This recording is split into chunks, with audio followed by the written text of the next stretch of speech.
प्रदेश इस संगठन में आए हुए सभी मेरे साथी, मंडल अध्यक्ष श्रीमान एसपी मिश्रा जी, जिला अध्यक्ष प्रदीप तिवारी जी, हमारे संगठन के और पदाधिकारी गण मौजूद हैं। मैं एक बिंदु पर बात करना चाहता हूं। अपने परिवार में बोलने में हिचकिच नहीं होनी चाहिए। यह हमारा अब एक परिवार हो गया है, यह कोई संगठन नहीं है, एक परिवार के रूप में इसे देखा जाए, क्योंकि अब हर लड़ाई ये पूरे संगठन की है। अगर किसी पत्रकार का शोषण होता है तो ये पूरा संगठन लड़ेगा उसके लिए। तो यहाँ पर बोलना हम लोग को डरना नहीं है। यहाँ अपनी बात रखिए। अगर कोई त्रुटि होती है तो सब कोई पिता तुल्य है, कोई भाई है, तो यहाँ बोलने में हमें हिचकिचाहट नहीं होनी चाहिए। कुछ जगहों पे हमने देखा, दूसरी दिन जो है थाने के बाहर एक थाना और चलाया जाता है। कुछ पत्रकार साथी, कोई पीड़ित पहुंचता है तो उसकी तहरीर पहले अपना ले लेते हैं, फिर दीवान के पास जाती है। तो उसमें पूछते हैं कि मुकदमा लिखवाना है कि सुलह करवाना है। तो सबसे बड़ी समस्या यह है। तीसरा बिंदु जो मेरा है, आप पैसे कमाने के उद्देश्य से पत्रकारिता कर रहे हैं तो आपका बेटा, आपका भाई आपसे हाथ जोड़कर प्रार्थना करता है कि आप पत्रकारिता ना करिए। अगर आपका बैकग्राउंड ठीक है, आपके पास अच्छी खेती है, आपका बिजनेस है, तो आप पत्रकारिता साइड में करिए।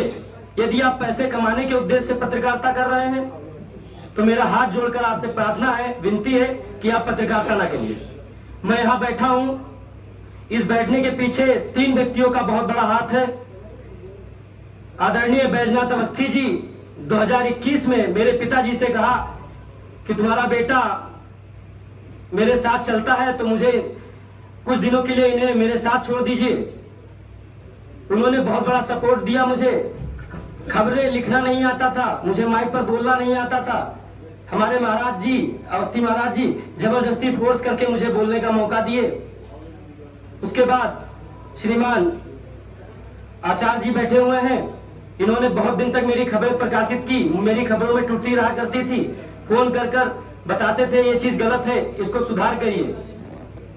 2022 में हमारे जिला अध्यक्ष जी प्रदीप तिवारी जी ने मुझे मौका दिया अपने पेपर में काम करने का। उनके द्वारा मेरे नगर में एक सड़क का निर्माण नहीं हो रहा था, वार्ड में इंटरलॉकिंग बहुत ध्वस्त थी। तिवारी जी ने उस खबर को प्रकाशित किया। मात्र 5 दिन के अंदर उस नगर में इंटरलॉकिंग का काम प्रारंभ हो गया। तो इस संगठन में जिस दिन से मैं जुड़ा हूं, लगभग 2022 में इस संगठन गोंडा में आया और मुझे जोड़ा गया।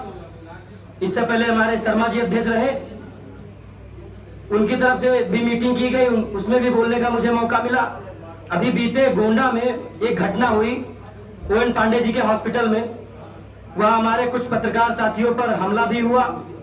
वो संगठन से मेरे नहीं जुड़े थे, मैंने बखूबी ग्रुप में देखा। हमारे जिला अध्यक्ष जी ने उनके लिए लड़ाई लड़ी, उच्च अधिकारियों से बात की कि इस पर कार्रवाई क्यों नहीं हुई।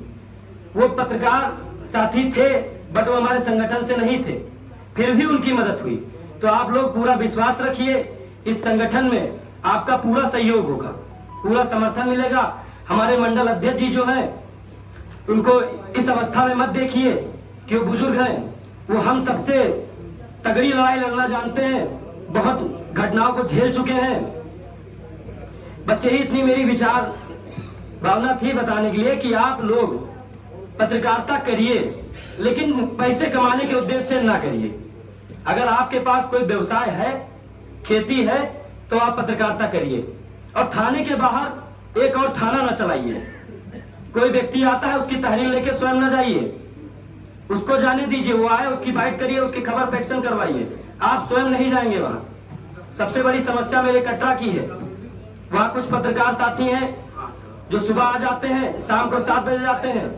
अगर तुम किसी पर्सनल मैटर को लेकर थाने जाइए तो कहेंगे ये वही है उन्हीं साथी जो थाने बाहर एक और थाना चलाते हैं। तो बस यही उद्देश्य है कि आप लोग पैसे कमाने की नीयत से पत्रकारिता ना करें। जय हिंद, जय भारत।